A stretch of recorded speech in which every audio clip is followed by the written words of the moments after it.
BM.Digital presenta.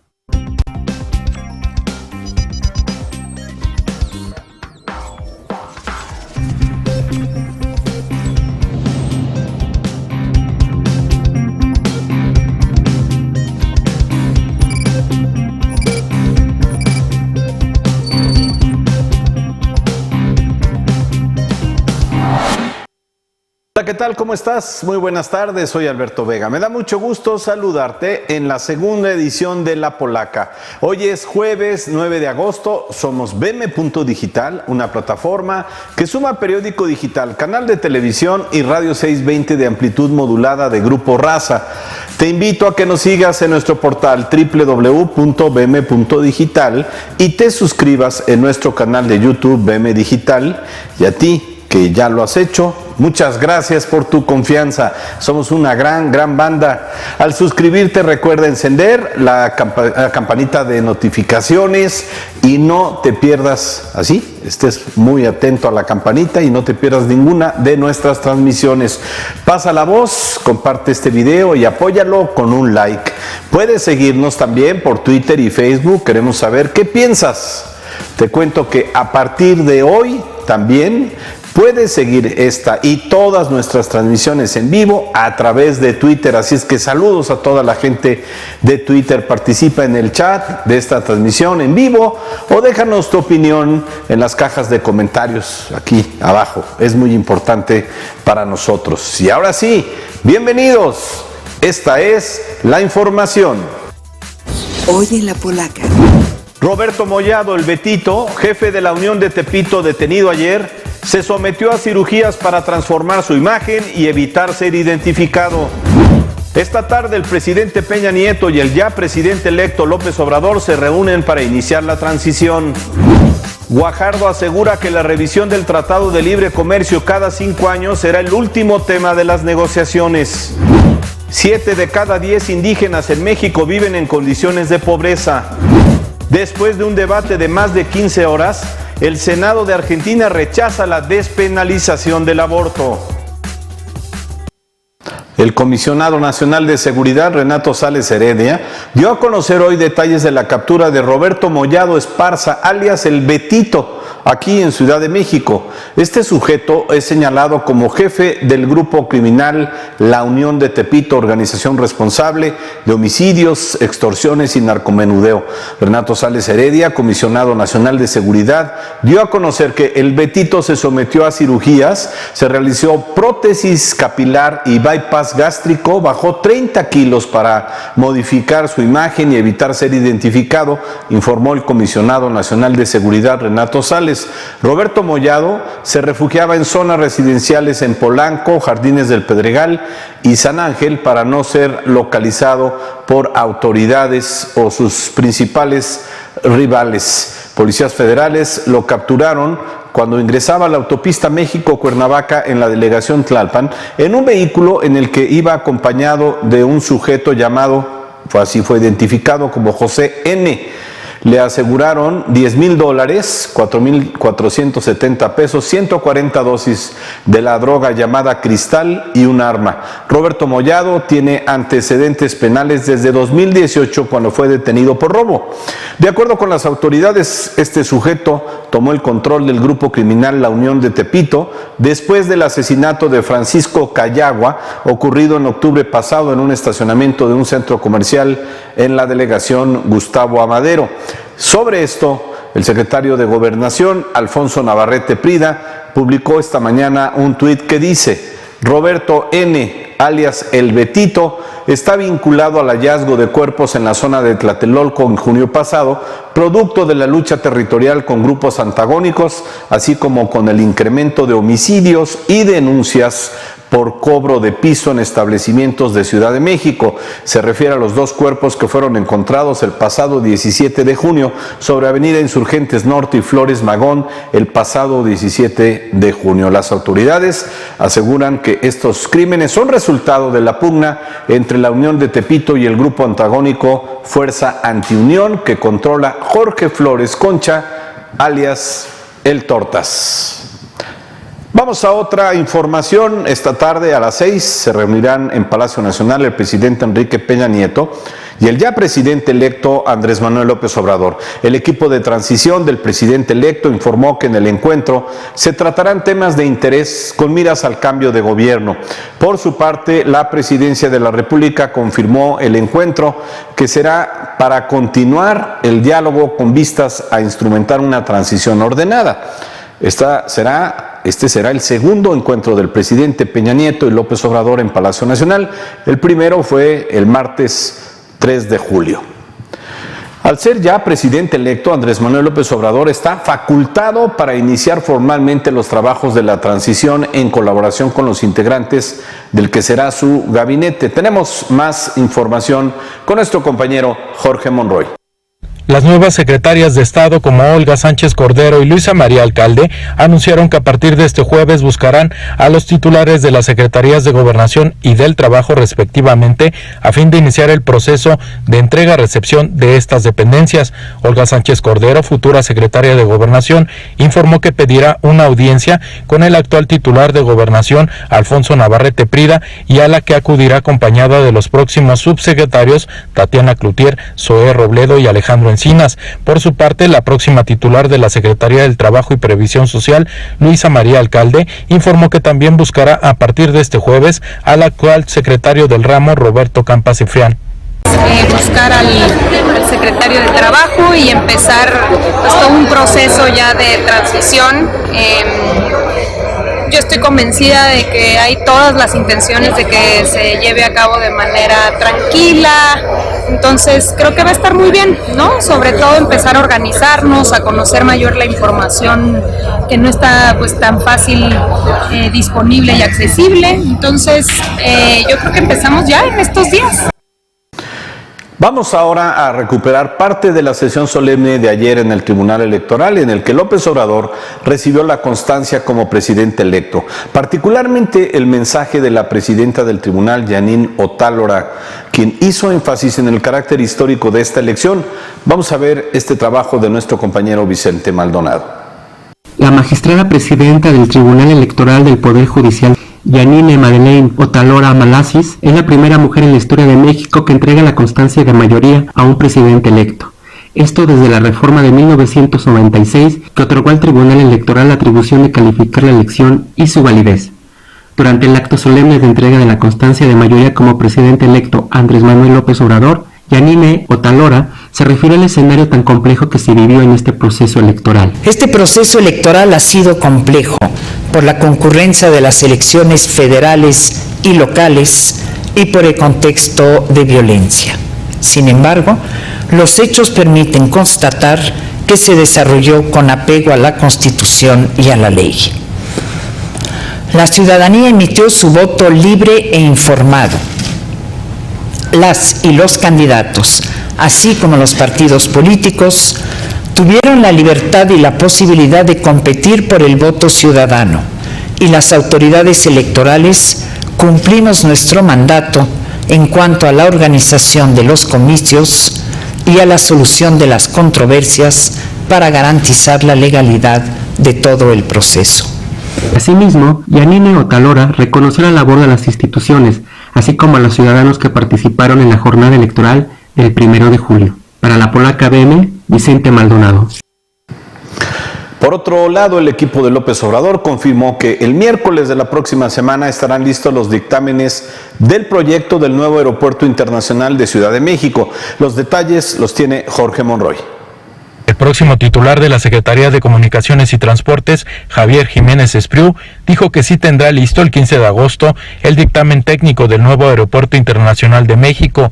Destacó que una vez que les sea entregado al presidente electo Andrés Manuel López Obrador, se le presentará a su vez a los ingenieros de México para que hagan un análisis y en aproximadamente 2 semanas después se tendrían los elementos para iniciar una consulta con los ciudadanos. En relación con el tema del aeropuerto, yo estaba responsabilizado de entregarle la semana próxima un dictamen de cómo vemos las diferentes alternativas y que él quería que después esas alternativas las analizaran técnicamente los ingenieros. Entonces, una vez que el licenciado conozca el dictamen, se los vamos a enviar a los ingenieros para que ellos nos hagan favor de hacer su análisis y darnos su punto de vista técnico sobre el dictamen. Te hemos informado aquí en La Polaca de la liberación del Bester Gordillo después de un proceso que duró más de 5 años. La ex dirigente del CENTE fue absuelta por un tribunal federal de los últimos 2 delitos: delincuencia organizada y lavado de dinero por casi 2,000 millones de pesos.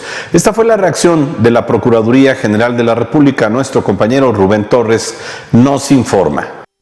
En escueto comunicado y sin ir al fondo, la Procuraduría General de la República, que sigue acéfala solo con Alberto Elías Beltrán de encargado, aceptó el auto de inocencia y libertad dictado por el primer Tribunal Unitario en materia penal del primer circuito a favor de Bester Gordillo Morales, ex líder del Sindicato Nacional de Trabajadores de la Educación, CENTE, tras más de 5 años de prisión y prisión domiciliaria.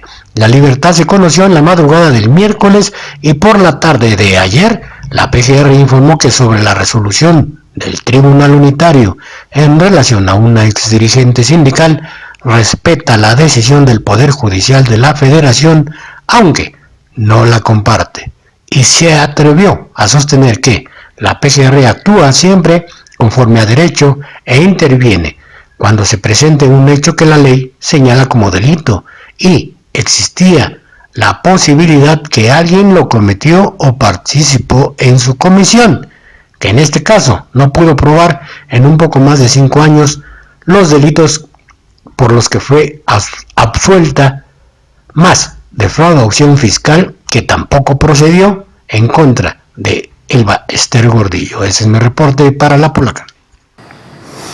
El hecho de que el Bester Gordillo quedara en libertad en este momento político, es decir, el mismo día que López Obrador fue declarado presidente electo, fue leído por algunos como una negociación o presión del gobierno entrante.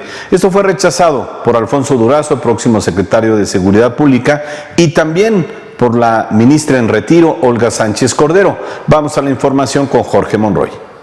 La próxima secretaria de Gobernación, Olga Sánchez Cordero, aseveró que ella revisó el expediente del ex líder magisterial Bester Gordillo y sabía que las imputaciones en su contra por fraude fiscal no eran sólidas. Entrevistada en la sede del Tribunal Electoral del Poder Judicial de la Federación, Sánchez Cordero dijo que no hubo una visita domiciliaria a Gordillo Morales para poder imputarle el delito de operaciones con recursos de procedencia ilícita del que le acusaba la PGR. Yo respaldo la decisión del Tribunal Unitario totalmente, tengo plena confianza en el Poder Judicial de la Federación y creo que hizo bien su trabajo y creo que sí se merecía esta libertad. Por su parte, el senador electo de Morena, Ricardo Monreal, consideró que el presidente electo Andrés Manuel López Obrador no tuvo intervención en la absolución del Bester Gordillo. Afirmó que fue una mala casualidad que esa decisión judicial haya ocurrido el mismo día en que Obrador recibió la constancia de mayoría. Para La Polaca, Jorge Monroy. El vicecoordinador del PRD en la Cámara de Diputados, Jesús Zambrano, dijo que no es casualidad que el Bester Gordillo haya sido liberada el mismo día que se nombra presidente electo a López Obrador. En un tuit escribió: liberación de el Bester Gordillo, amnistía de AMLO o cobro de facturas por el apoyo a su campaña.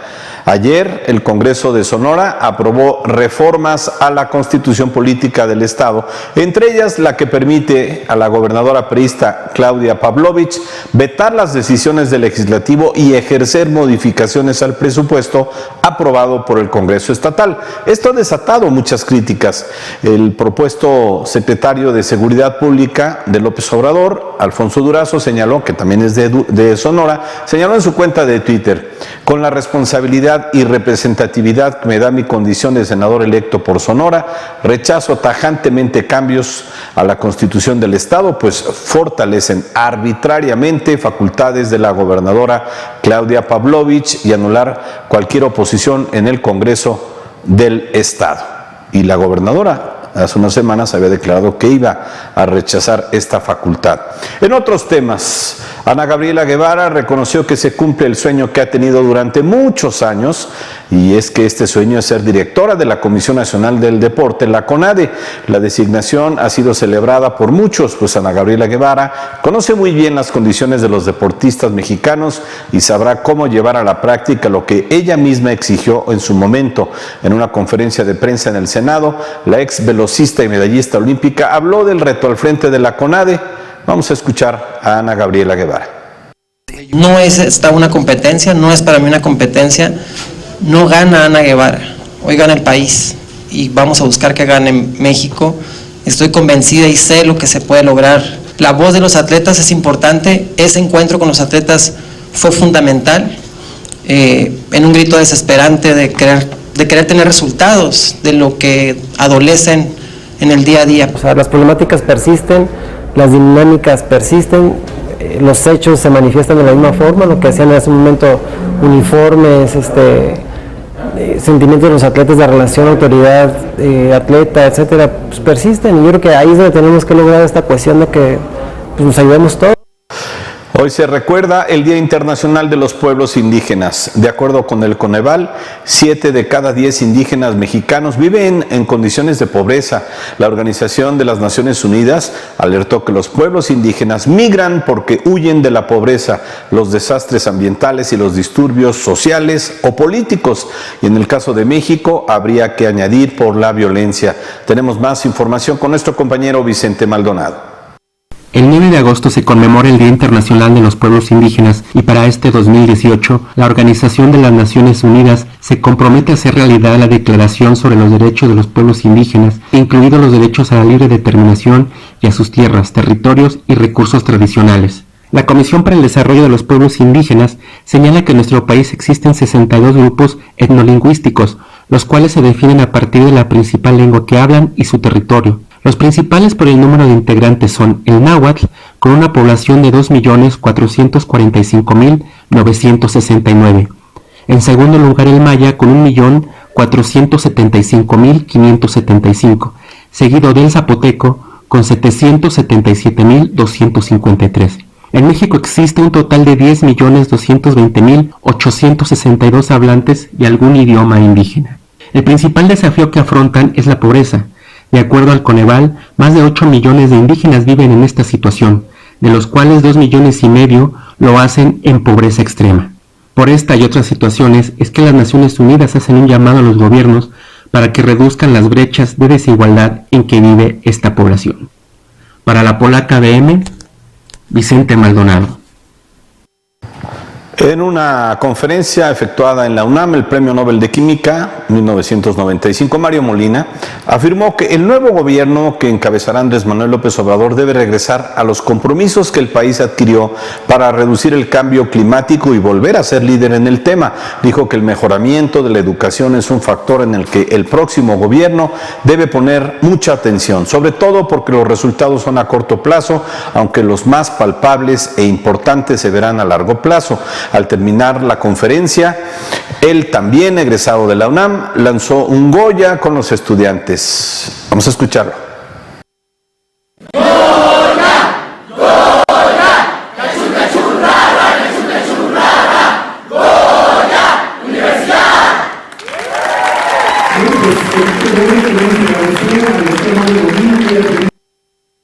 Nunca donde hay un Goya falta la emoción. Tenemos más información con Rubén Torres. El Centro de Estudios Superiores Navales de la Secretaría de Marina Armada de México concretó un convenio académico con la Universidad Anáhuac, los Institutos Nacional de Administración Pública, INAP, y Tecnológico Autónomo de México, ITAM, con que se pretende que mandos y próximos mandos identifiquen cómo concibe la sociedad civil y académica lo que significa la seguridad nacional, no desde el concepto castrense de las Fuerzas Armadas del país. Ante severos cuestionamientos de organizaciones civiles, sociales y no gubernamentales sobre la participación de las Secretarías de Marina Armada de México, SEMAR y Defensa Nacional, SEDENA, en actividades de seguridad y las discusiones en el Congreso de la Unión de las legislaturas que están por concluir, la institución naval recurrió a las instituciones académicas para llegar a tales fines sea en este gobierno o el próximo. Al respecto, durante el acto celebrado en la aula magna del Centro de Estudios, el vicealmirante y director de esa institución, José Ricardo Gómez Mellón, expresó que con ello se conseguirán resultados satisfactorios que nos permitirán seguir a la vanguardia educativa y ser capaces de contribuir de mejor manera a generar profesionistas capacitados para prevenir y afrontar los retos que presentan día a día el entorno de la seguridad nacional. Ese es mi reporte para La Polaca. Bueno, pues en Sonora continúa la campaña Juguemos sin Violencia, que tiene como propósito intercambiar juguetes bélicos por juguetes didácticos, que es una gran idea. El coronel y comandante del 73 Batallón de Infantería, Humberto Tejeda Ramírez, explicó que esta campaña se realiza en todo el país y destacó el apoyo de autoridades estatales y municipales, así como de empresarios quienes donan los artículos, los juguetes que se intercambian. Dijo que el objetivo es promover los valores cívicos, el respeto, la equidad y la generosidad, así como sensibilizar a los niños de los riesgos de las armas de fuego en las escuelas. Por su parte, la Secretaría de Educación y Cultura de Sonora aseguró que los juguetes didácticos contribuyen al desarrollo de las habilidades físicas, psíquicas, cognitivas, emocionales y sociales de una forma divertida. Vamos a otra información con nuestro compañero Vicente Maldonado. En el Museo Nacional de Antropología e Historia se inauguró la muestra Puyil, la cueva de los ancestros, donde se exhiben los restos humanos y artefactos encontrados en la caverna del mismo nombre, ubicada en el municipio de Tlacotalpa, en el estado de Tabasco. En esta exposición se pueden apreciar 3 restos humanos de entre 4.000 y 7.000 años de antigüedad que pertenecieron a los pueblos originarios del estado y que comparten características con restos encontrados en otros países de Latinoamérica.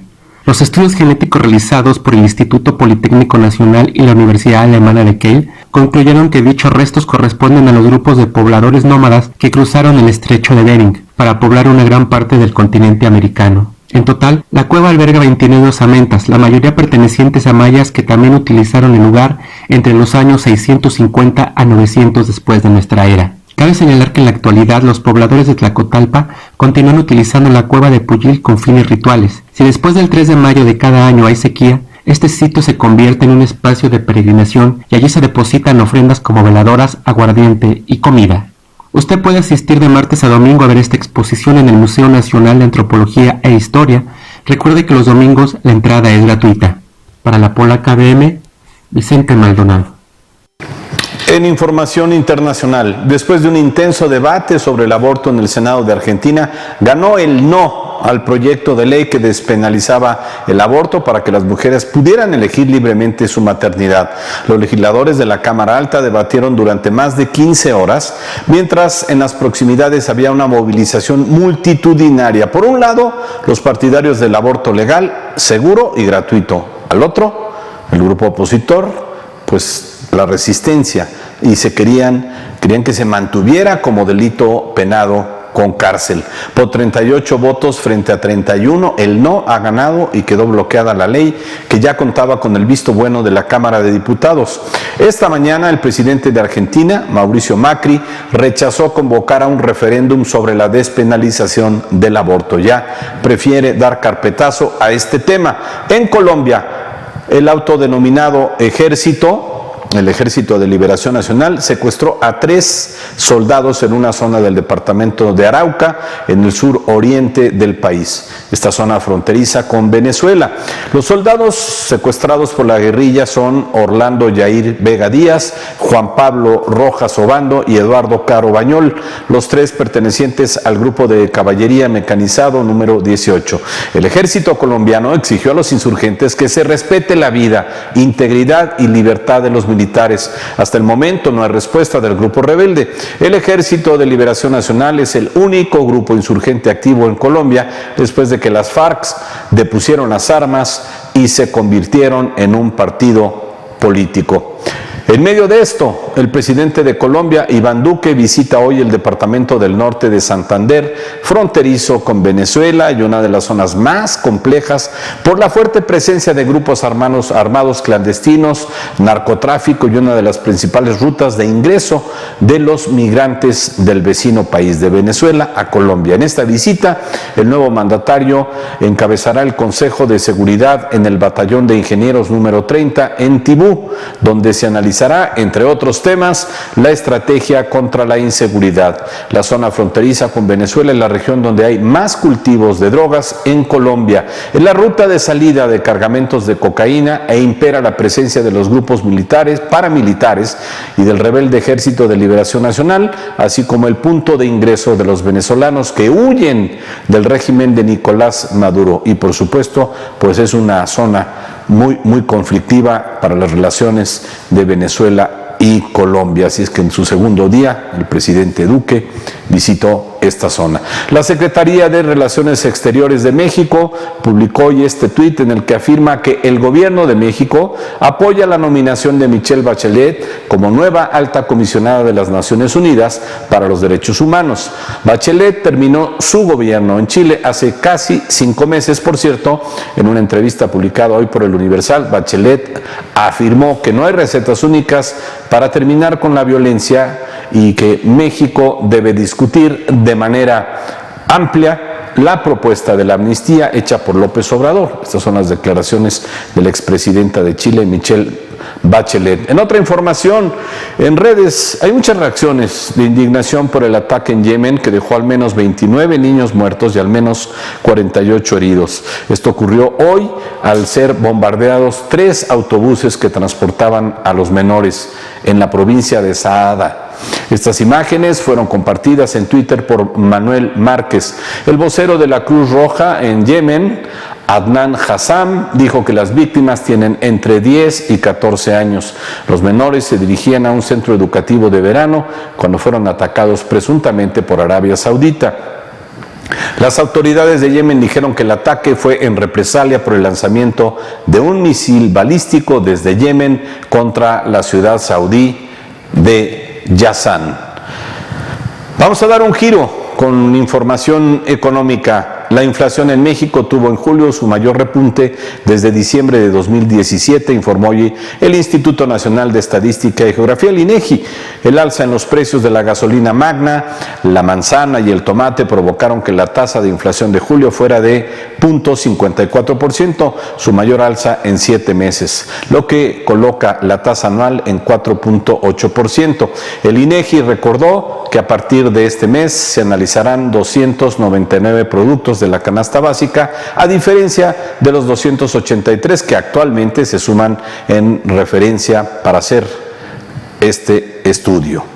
Y desde Washington, el secretario de Economía, Ildefonso Guajardo, afirmó que debido a la complejidad que representa, la cláusula Sunset será uno de los últimos temas que México y Estados Unidos abordarán. Ahí lo van posponiendo porque es lo más enredado. En las negociaciones del Tratado de Libre Comercio de América del Norte, pues sigue este tema muy cerrado. Esta cláusula, bajo el cual el acuerdo sería revisado cada 5 años, como lo quiere Estados Unidos, permanece como un tema de profunda discrepancia debido a la oposición en principio de México y Estados Unidos a incorporarla en un eventual nuevo acuerdo. Cuestionado sobre la posibilidad de que Canadá se incorpore a esta ronda de conversaciones a partir de la próxima semana, Guajardo se limitó a responder con un quizá.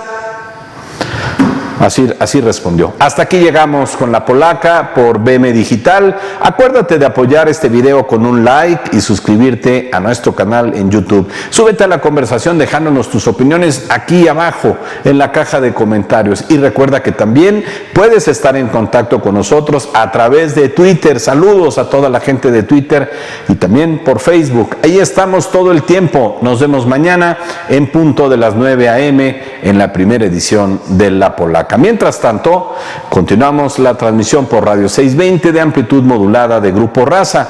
Vamos a un corte y regresamos de volada.